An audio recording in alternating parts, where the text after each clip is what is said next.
오늘 본문 말씀 보시겠습니다. 계속해서 읽고 있는 본문 말씀 사도행전 오늘은 6장 7절로 15절까지 말씀입니다. 사도행전 6장 7절에서 15절까지 말씀 제가 봉독해 드리겠습니다.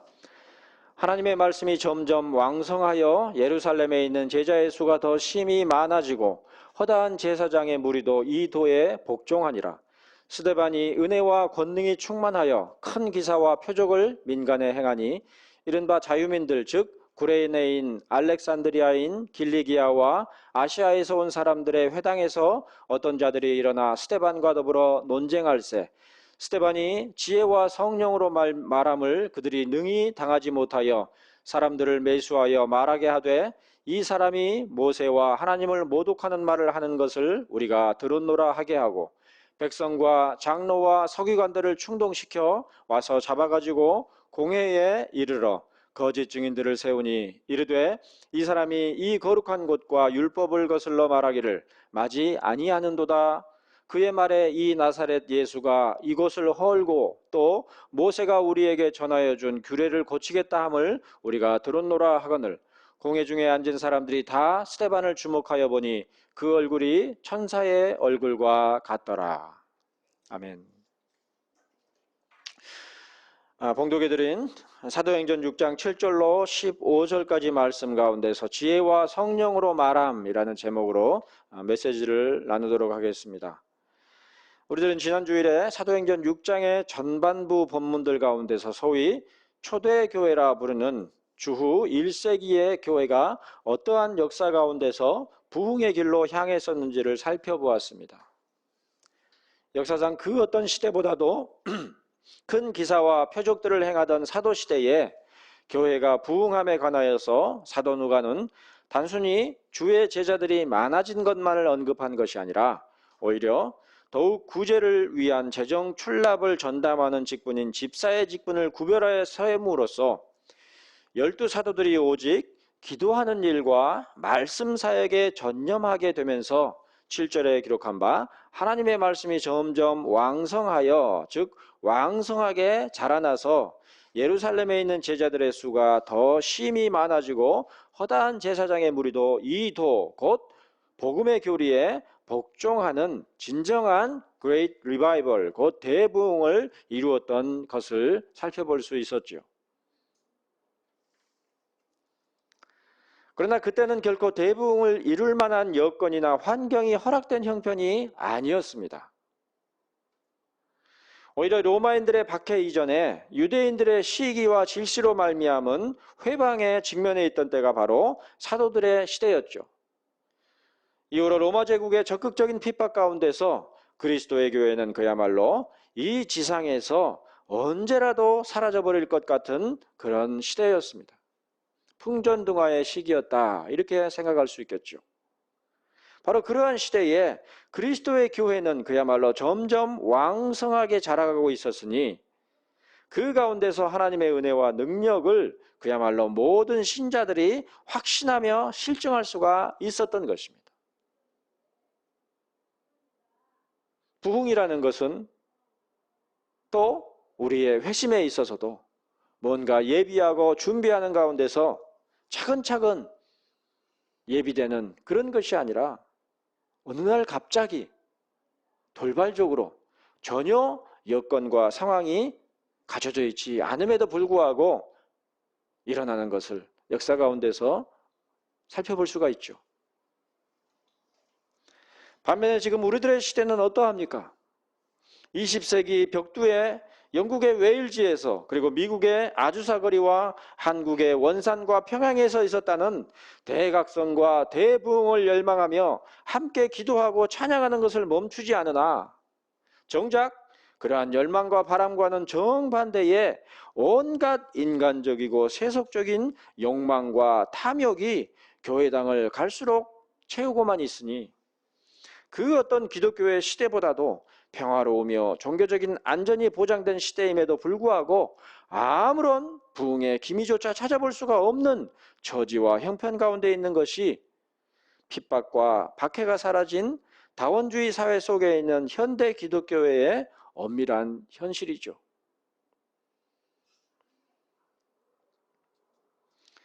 그러나 무엇보다도 사도들의 시대 예루살렘의 기독교회와 전적으로 비교되는 우리 시대 기독교회들의 처지와 형편은 말씀의 일꾼들로 부르심을 받고 세움받은 목회자들이 더 이상 기도하는 일과 말씀 사역에 힘쓰지를 않는다는 점입니다. 중대형 교회의 목회자들은 말씀 사역 이외에 수많은 일정들과 행사들로 바빠서 소형 교회들과 소위 개척교회의 목사들 또한 맡겨진 회중이 빈약한 것을 핑계로 자신의 육신의 웰빙을 챙기느라 바쁘거나 심지어 이중직이라는 현실적인 요구에 발맞추어 직업전선에서 여느 사람들과 다름이 없이 살아가다가 주말과 주일에야 잠깐 동안 시간을 내서 밀린 경건의 노력들을 우격다짐으로 한꺼번에 쏟아놓는 그런 실정이니 그런 가운데서는 기도하는 일과 말씀 사역에 전념하는 것이 아니라 오히려 하나님의 말씀을 제쳐놓고 구제를 위한 재정 출납을 일삼는 것은 고사하고 생업을 일삼는 것이 현실인 실정이죠.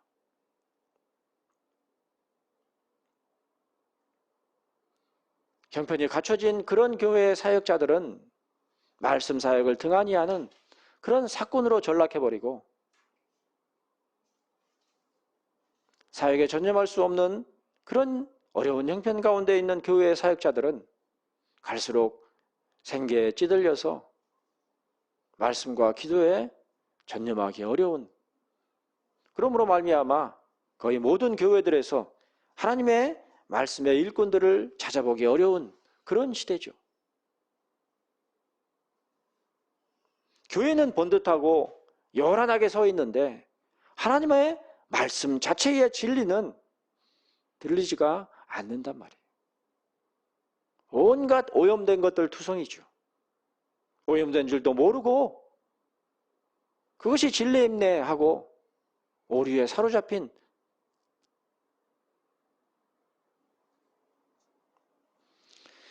이처럼 교회의 공적인 말씀 사역자인 목사들이 하나님의 말씀을 제쳐놓는 처사들로 말미암아 그러한 사역자들이 속한 그리스도인들 또한 더 이상 하나님의 말씀에 따라 순종하는 것을 마음에 두지 않고 있는 실정이 되었습니다.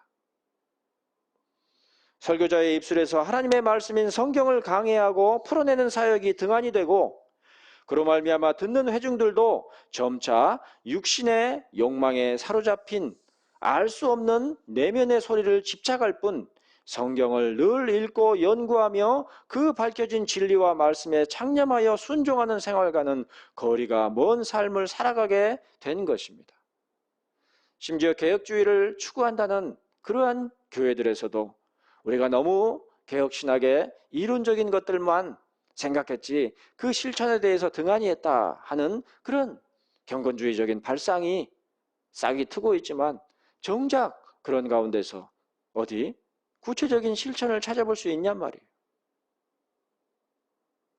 오히려 더욱 하나님의 말씀에 창념하지 못하는 그런 악순환만 일어날 뿐이죠. 지금 우리들의 생활 가운데서 하나님의 말씀이 차지하는 비중이 어떠합니까?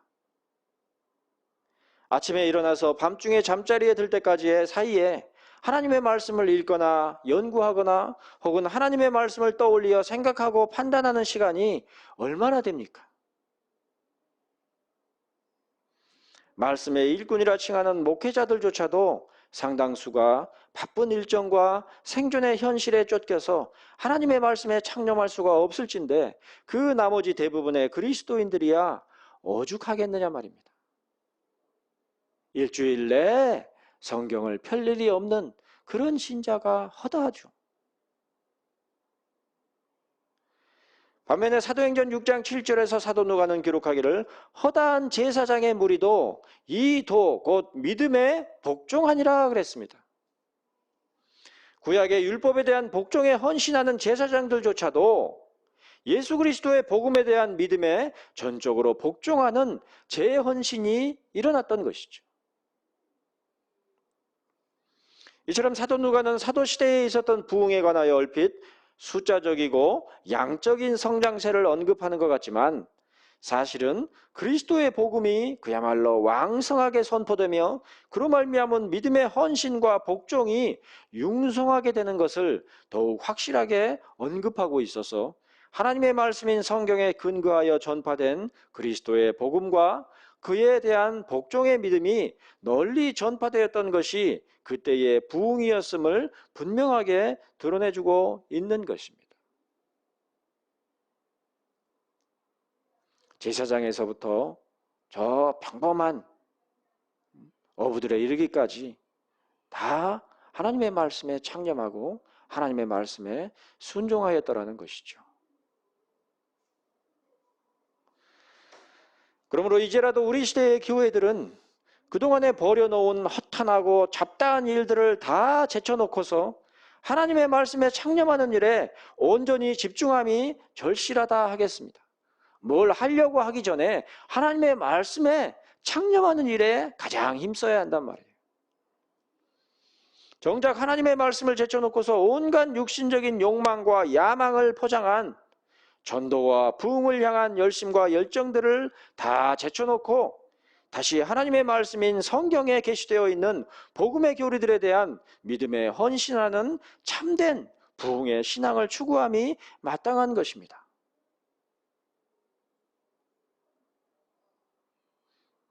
인류의 역사로 보았을 때에 평균적으로 한 사회나 한 국가 안에 25% 이상 기독교인이 자리하기는 어려웠다는 것이 통계적으로 규명이 됐죠.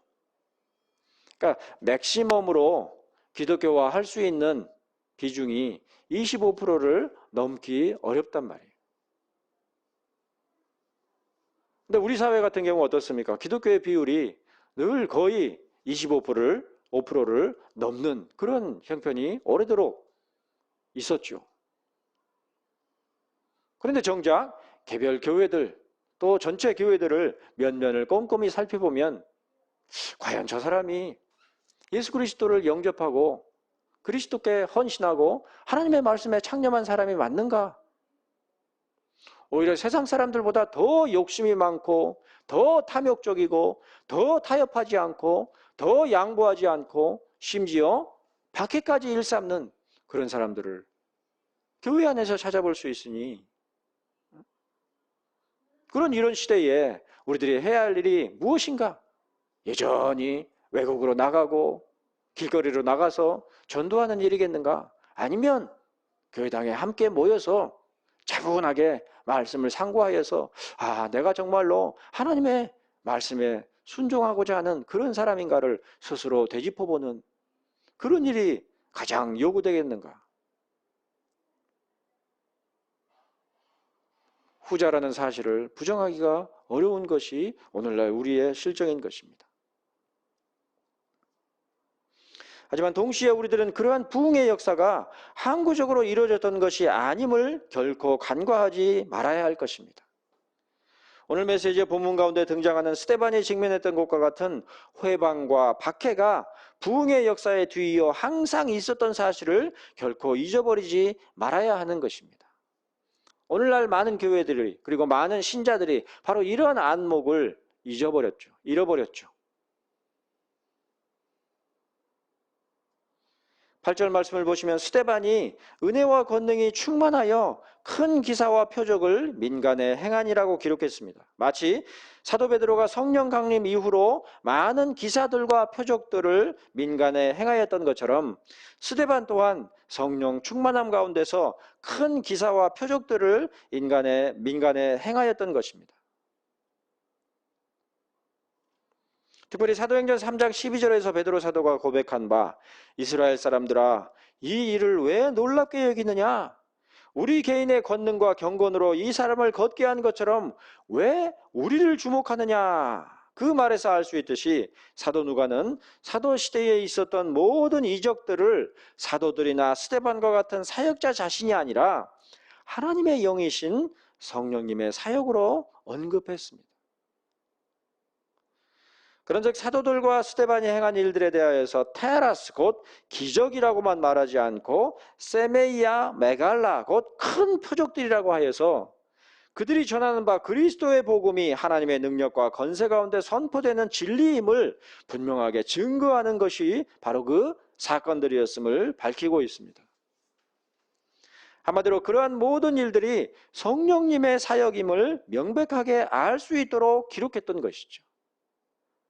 베드로가 행한 것도 아니고 스데반이 행한 것도 아니고 성령님께서 그리스도의 복음을 위하여서 보증하고 증명하는 그러한 목적으로 이룬 그런 일들이란 말이죠.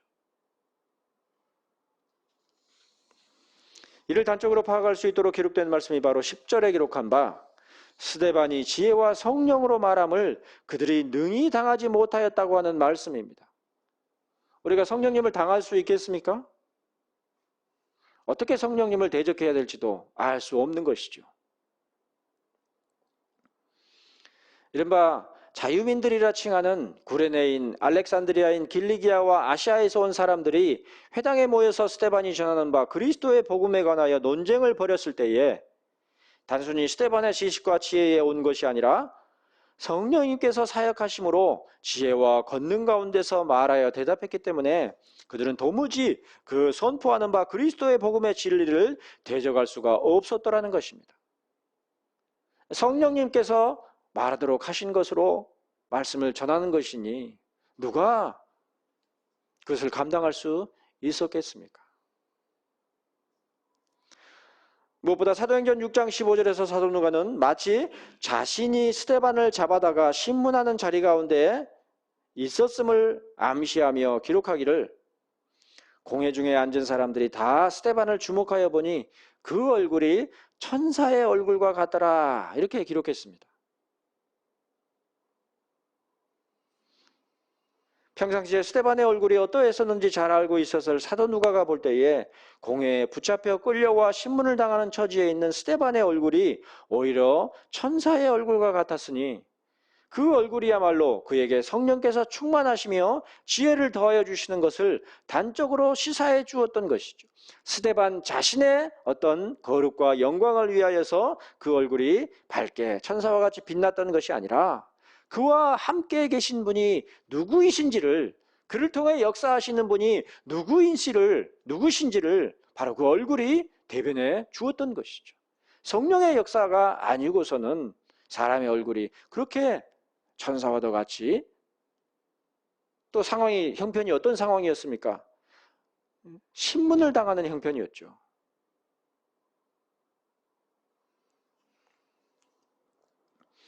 그러나 사도 누가는 이처럼 그 얼굴빛과 그 말하는 것으로 지혜와 성령의 충만함을 입증하는 가운데 있는 스데반에 대하여서 자유민들의 회당에 들어온 각지에서 온 이방인들이 논쟁을 벌였다 그랬습니다. 또한 그들은 지혜와 성령으로 말하는 스데반을 도무지 논박할 수 없었음에도 또다시 사람들을 매수하여 말하게 하되 이 사람이 모세와 하나님을 모독하는 말을 하는 것을 우리가 들었노라고 말하도록 했습니다. 이 내용들로 볼 때에 그때 매수하던 사람들이 어떤 사람들인지 알 수가 있죠. 유대인들이었던 것이죠. 예수께 그랬던 것처럼 스데반에게도 자신들이 생각하고 있는 그러한 율법주의와 외형적인 그런 신앙관 가운데서 올무를 모의한 것이죠. 우리들도 살면서 종종 만나게 되는 악의적인 사람들이 그러하듯이 그들은 스데반이 말하는 바 그 지혜로움이나 성령의 충만함에 대해서는 마음을 두지 않고 오직 그들 자신이 목적하는 바를 위해서 수단과 방법을 가리지 않는 악한 영에 사로잡힌 자들이었던 것이죠. 종종 그런 분들이 있잖아요. 회중들 가운데서도 전하는 바 말씀에 은혜에 창념하는 것이 아니라 꼬투리를 잡고 잘못된 것이 없나 그런 것만 쫓는 그런 이상한 사람들이 있죠.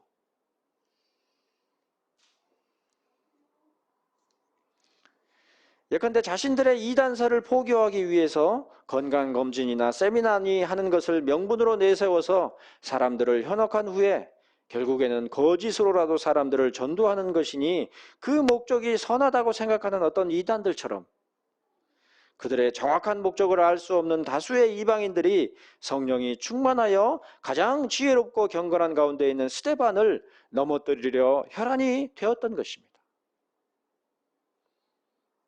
그런 거짓된 일을 획책하면서도 자신들이 선한 의도로 그렇게 행하는 것이다. 하나님의 영광을 위하여서 그렇게 행하는 것이다. 그렇게 착각하는 사람들이었죠. 이처럼 가장 경건하고 은혜로운 때에도 사단의 책동은 우리를 가장 큰 위험과 박해에 직면하게 한다는 사실을 스데반의 예에서 확인할 수가 있습니다. 그 얼굴이 천사와 같이 빛나는 그런 상황 가운데서도 가장 부패하고 역겨운 그런 음모가 획책되고 있었던 것이죠. 그러나 그런 가운데서도 하나님의 말씀은 여전히 왕성하게 자라나고 있었음을 15절에 기록한 바, 공회 중에 앉은 사람들이 다 스데반을 주목하여 보니 그 얼굴이 천사의 얼굴과 같다라고 한 말씀이 더욱 교훈하고 있음을 기억하시기를 바랍니다. 비록 스데반은 그토록 경건하고 지혜와 진리 가운데 충만했으며 성령께서 함께 하시는 바 가운데 있었음에도 불구하고 초대교회 최초의 순교자가 될 것이었지만, 오히려 이를 통해서 그리스도의 복음이야말로 죽음으로도 꺾을 수 없는 평안케 하는 참된 진리라는 사실을 역력히 증거할 수 있었던 것입니다. 마치 아벨이 그 죽음으로 말미암아 그 믿음을 드러냈던 것처럼 스데반 또한 그 육신의 죽음 가운데서도 결코 사라지지 않는 그 얼굴빛으로 말미암아, 그 바라보는 것으로 말미암아 복음의 참됨과 복음의 영광을 사람들 앞에서 드러내 주었던 것입니다. 이처럼 지금도 하나님의 말씀으로서의 진리에 근거하여 신앙생활을 한다고 할 때에 우리들은 곧장 평안과 화평의 길로 나아가는 것이 아님을 기억하시기를 바랍니다. 그리스도의 복음과 진리는 분명 생명으로부터 생명에 이르는 냄새를 맡게 하는 것이지만, 고린도후서 2장 16절 말씀과 같지요. 당장에 이 땅에서는 그 냄새로 말미암아 직면해야만 하는 상황이 시기와 질시, 그리고 박해와 심지어는 순교에까지 직면하고야 말 극심한 곤란이라는 사실을 결코 간과해서는 안 되는 것입니다.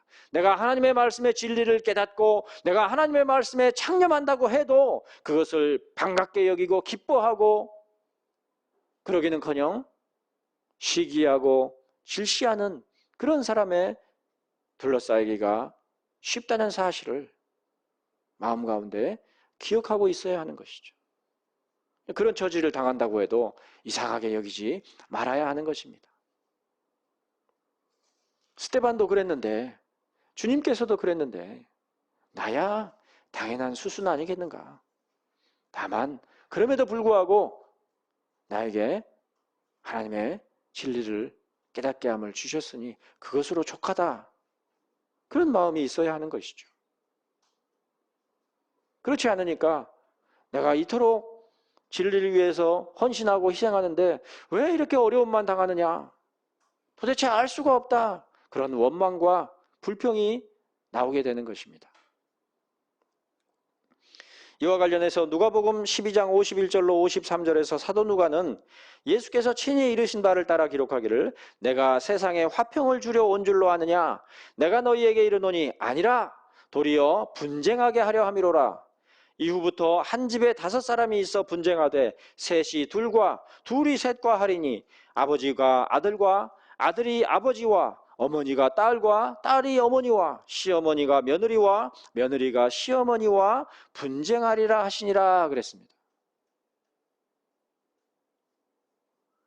마태복음 10장 36절에 기록한 주님의 말씀, 곧 사람의 원수가 자기 집안 식구리라는 말씀과 같이 같은 유대인이요 같은 신앙의 지체들이 오히려 하나님의 말씀과 그 가운데 진리로서 담긴 그리스도의 복음을 따라 복종하는 믿음을 가장 배척하고 싫어하는 자들이 얼마든지 될 수가 있다는 것이죠.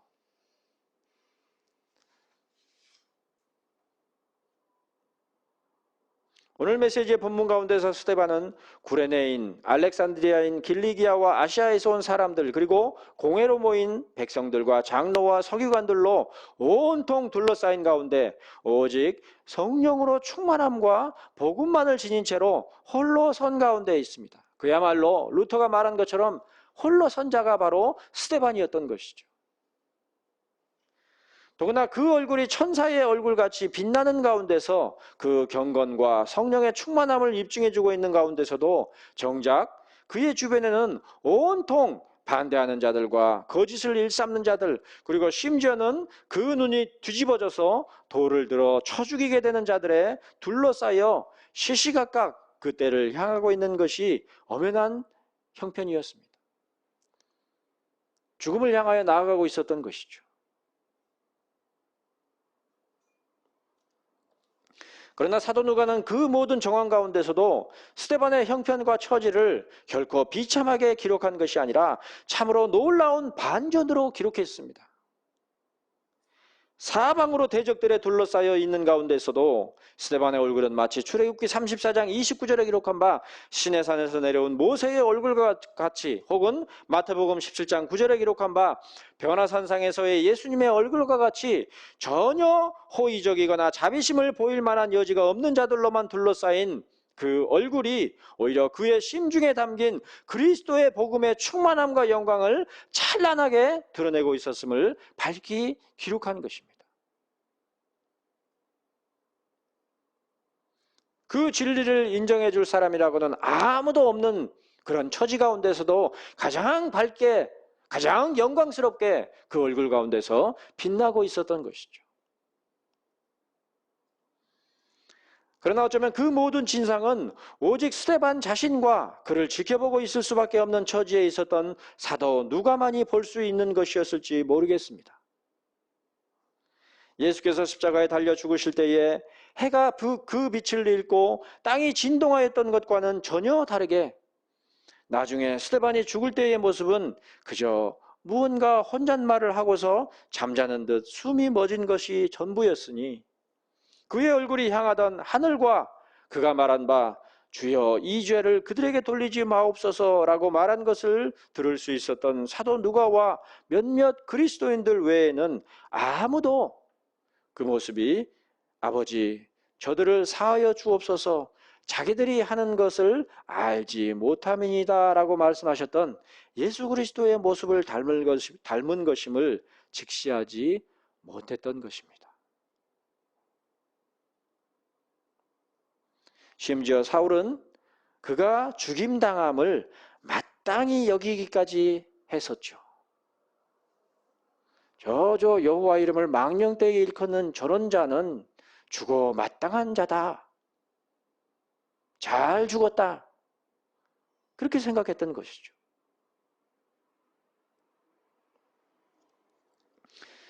이 사람 하나님의 영광스러운 일들은 이 땅의 시선과 안목으로는 결코 분별할 수 없도록 펼쳐지는 것임을 깨달으시기를 바랍니다.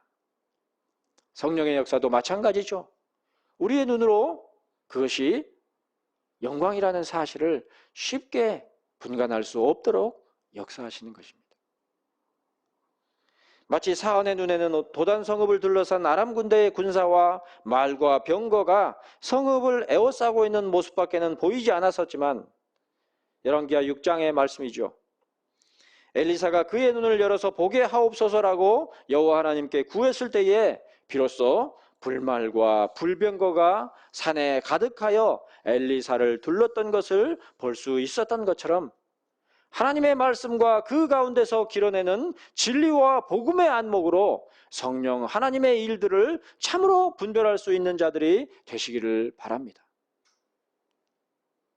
엘리사와 같이 우리의 눈을 밝히시는 성령님으로 말미암아 우리의 영적인 안목이 깨우쳐져서 성령의 일들이 어떤 것인지를 분별할 수 있기를 바라는 것이죠.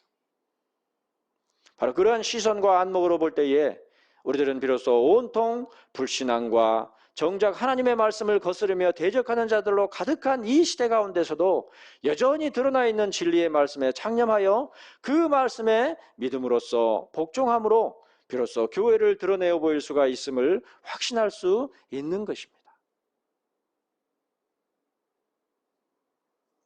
무엇보다도 바로 그러한 믿음의 안목이 없이는 이후로 집례할 성찬에 온전히 참여할 수 없음을 깨달으시기를 바랍니다. 성찬의 빵과 잔은 우리 주님의 실제적인 살과 피가 아니라는 사실, 그러나 다만 예수 그리스도께서 친히 제정하셔서 이것은 내 몸은이라고 말씀하신 것과 이것은 죄사함을 얻게 하려고 많은 사람을 위하여 흘리는 바 나의 피 곧 언약의 피니라고 말씀하신 것을 믿음 가운데서 성찬의 빵을 먹으며 성찬의 잔을 마심으로 주의 죽으심을 그가 오실 때까지 전하는 것임을 결코 간과하지 마시기를. 그러므로 누구든지 주의 떡이나 잔을 합당하지 않게 먹고 마시는 자는 주의 몸과 피에 대하여 죄를 짓는 것임을 알고 스스로를 돌아보며 살핌으로 성찬에 참여하시기를. 미리 이르신 대로 사흘 만에 부활하셔서 제자들의 마음을 열어 성경을 깨닫게 하시고 또한 너희는 이 모든 일의 증인이라고 말씀하신 우리 구주 예수 그리스도의 이름으로 이제 성찬에 참여하고 그리스도의 교회를 이 세상 가운데 드러낼 수 있기를 믿음 가운데서 축복하는 바입니다.